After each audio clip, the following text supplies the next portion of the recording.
दादा आता केसरच्या अड्ड्यामध्ये एक बेंच ब्रेकिंग शर्ट आली, त्याबद्दल माहिती आहे ना थोडीशी? निवेदन आमचं मागच्याच मैदानात झालं होतं सुंदरता आणि राहण्याचं. काही कारणास आम्ही आलो नाही आणि शेटला आम्ही टायमावरती सांगितलं का थोडा प्रॉब्लेम झाला. ते शेटून बोला जाऊ द्या, बोला तुमचा प्रॉब्लेम सॉल्व करून घ्या आणि पुढच्या मैदानात आपण गाडी करू. आणि काल पण रेनाला ना थोडीशी गॅस झाली होती आता. शेटला व्हिडिओ कॉल करून सांगितलं शेट बैल फुगले पण आम्ही मैदानात काही झालं तरी येऊ, पाहिजे काही कॅन्सल नाही करत, पण आम्ही या ना 100%. शेड बोलत होतं तसा जास्त असं तर नका येऊ, आम्ही पहिला करतो. मी रात्री त्यांना व्हिडिओ कॉल केला होता पण मी शेटला शब्द दिला, बरोबर मागच्या वेळेस पण असं झाला, आता पण तसं व्हायला नको. तर आम्ही येऊ बोलू बिंदास, तुम्ही राहा. आणि आलो, नाव दिलं होतं आम्ही, बराचसा उशीर गेला. संध्याकाळी जवळजवळ 5:30 वाजले गाडी जमायला. नाव फिरला, गुलाब झाला व्यवस्थित.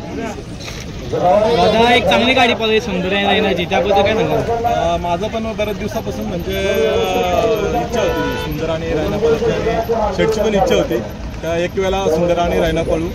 फक्त एवढाच मी शेटला बोललो होतो का मी रायनाला थोडा बाहेरून पळू, शेट चालेल आपलं सुंदर आपण टाकू. आणि उजव्या कांदी सुंदरला आणि डाव्या कांदी बाहेरून आपण रायनाला टाकून गाडी केली. बिंजोडवरती नाव होतं आपला, चांगली गाडी होती. आता आज एक गुलाल झाला, गुलालाबद्दल काय सांगाल? हारजीत प्रत्येकाची असते, प्रत्येकाचे दिवस येतात. माणसाला प्रत्येक अड्ड्यामध्ये मी तुम्हाला सांगत असतो तर संयम ठेवा. संयम जर ठेवला ना तर तुम्हाला यश नक्कीच मिळत राहील आणि गुलाला तुमची गाडी नक्कीच राहील. फक्त नियोजन करताना शांत डोक्याने आणि नियोजन करताना समोरचा पायऱ्याचा बैल कसा पळतोय, आपला बैल कशा कुठल्या रीतीने पळतोय, आपल्या बैलाला खाली गती आहे का पुढे गती आहे, त्याच पद्धतीत आपल्या बैलाला पायरा व्हायला पाहिजे. कधी कधी काय होतं, पायऱ्या करतात लोक आणि तो बैल पळतो पण पुढं बैल एखादा पळतो, खाली बैल पळत नाही. दोन्ही बैलात जर सारखी पळत असेल तर नक्कीच ती गाडी किती चांगली सांगण्यावालीची असेल आणि ही जर गाडी समोरून चांगली दोन्ही बैला एकमेकाला साथ देणार असेल तर 100% तो गुलाल होता आणि ती गाडी जिंकते. दादा सुंदरबद्दल काय सांगाल, 2 शब्द? सुंदर तर गुलालाचा किंगच आहे बघा. प्रत्येक वेळी आपण मैदानात गुलाल घेऊ असातला भाग नाही. एक दिवस आपली हार असते तर जीत नक्कीच आपली असते. दादा पुन्हा एकदा गाडी बघायला भेटेल आम्हाला? नक्कीच ही गाडी पुन्हा एकदा मैदानात पळायला असणार आहे आणि तुम्हाला नक्कीच ही गाडी पळताना दिसेल बिंदूरमध्ये.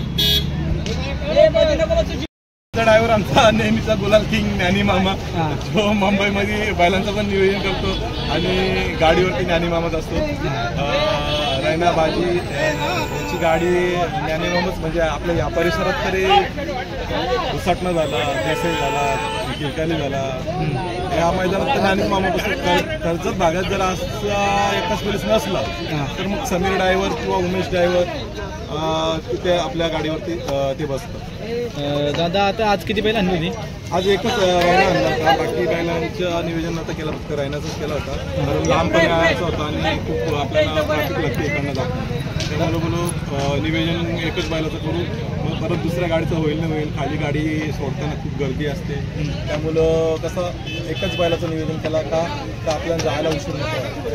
दादा भारत कधी पळताना दिसेल आपल्याला? भारत तर मुंबईमध्येच आहे आणि सध्या तरी भारतचं आपल्या मुंबईमध्ये सध्या हरियाणा पहिले देसाईला जो आपल्या मुंबईचा देशाचा मानायचं मैदान आहे त्या मैदानात भारत गुलाल केला, त्याबद्दल मला खरोखर त्या भारतावरती गर्व आहे. कारण तो नेहमी देशाचा जो बिंजोडचा मैदान आहे तिथे घेतोच घेतो. मानाच्या मैदानात मानाचा गुलाल. ठीक आहे.